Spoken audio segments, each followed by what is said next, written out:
Здравей, България, един проблем свързан с парите за лекарства и въобще качеството на лечение.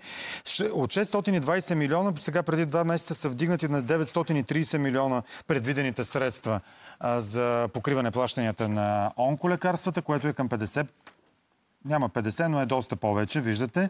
От 620 на 930 милиона. При мен сега е Пламен Таушанов, който е председател на Българската асоциация за закрила на пациентите. Той е председател и на Обществения съвет по правата на пациентите към Здравното министерство. И още една добавка. Член на надзорния съвет на Здравната каса. Добро утро и добре дошли. Добро утро. Видяхме нещо тревожно, което вие твърдите, че въпреки този скок на средствата, това съвсем не гарантира по-добро лечение на хората у нас, защото не са предвидени абсолютно никакви средства за биомаркери. Да обясним защо това е важно. И наистина ли се лекуват само част от хората след биомаркерна диагностика, а другите се лекуват без да се прецени кое е най-подходящо лечение за тях? Това е вярно, тъй като имаме около 40 000 месечно пациенти, които се лекуват изобщо в онкологичната насока, като варират различните, но това е от началото на годината. 40 до 44 хиляди. Около 11 хиляди им се прилагат биомаркери, които, за съжаление, не се финансират от Здравната каса.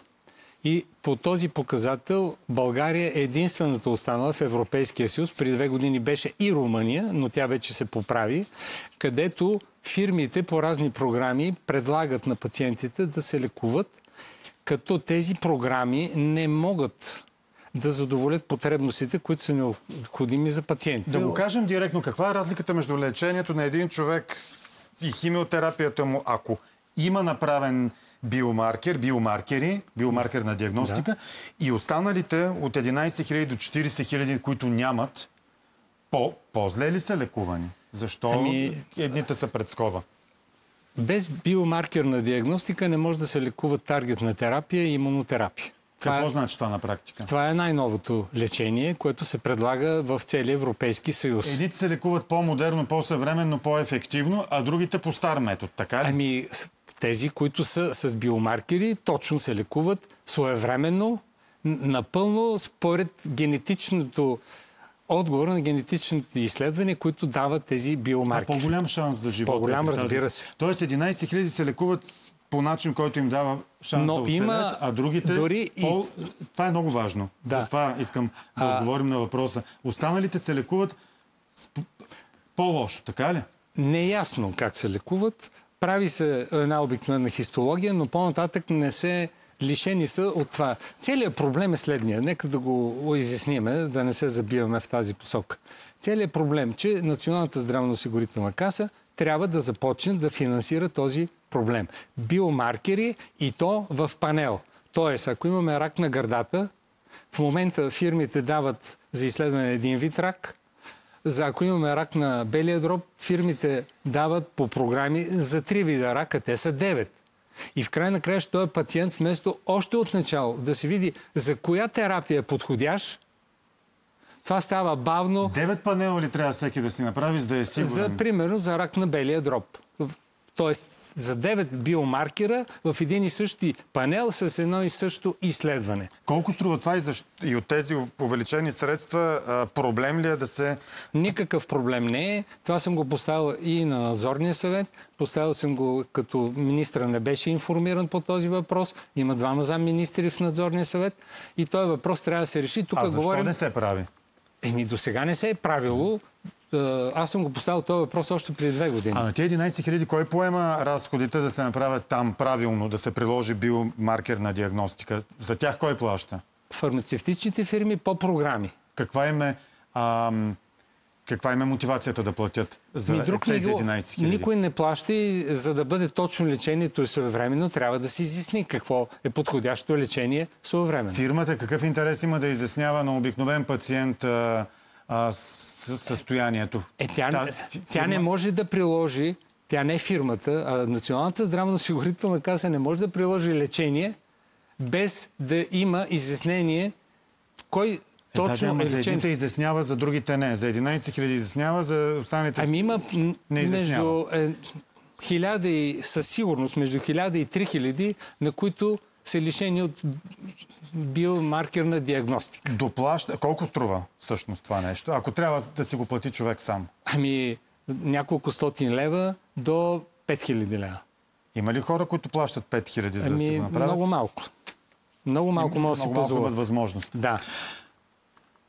Тук става въпрос за удължаване на живота, своевременно лечение и избягване на смъртта. Това са сериозни въпроси. И средствата ги има, казва се. Средствата ги има и аз това обяснявам и на надзора. Защо? Отговаря ми се, няма пари. Как така няма пари 5 или 10 милиона, а има 930 или 50 милиона за цялостно лечение? В държавите, където навсякъде са поети тези биомаркерни изследвания, ли се наричат? В цяла Европа.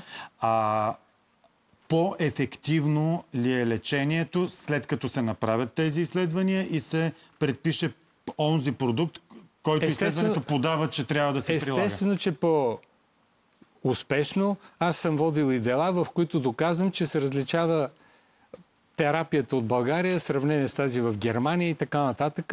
В края на краищата това нещо не е толкова сложно. Друг продукт се предписва обикновено, когато има направено такова изследване. Моля? Друг продукт. Подходящия спрямо конкретния човек. Повдигаме този въпрос. Да. Повдигаме го и публично, защото няма логични аргументи. Аз и днес ще го повдигна на Обществения съвет по правата на пациентите, където всички съсловни организации и ще искаме решение. Тоест това пряко засяга правото ни на живот, когато сме болни. Още един казус, който предизвиква сблъсъци. Не е ли добро това решение, което беше взето частните болници да се задължат също да правят обществени поръчки за онколекарствата? Това ще позволи ли да се разходват по-ефективно разходите и в същия момент да не пострада качеството на лечение? И да няма някакви надписани цени на производители, които имат интерес да се пласират лекарствата? Значи, първо, в мотивите за такова промяна незаконосъобразно се твърди, че в Европейския съюз частните лечебни заведения плащали по този регламент, за който става дума, те не са такива субекти. В регламента частни лечебни заведения няма.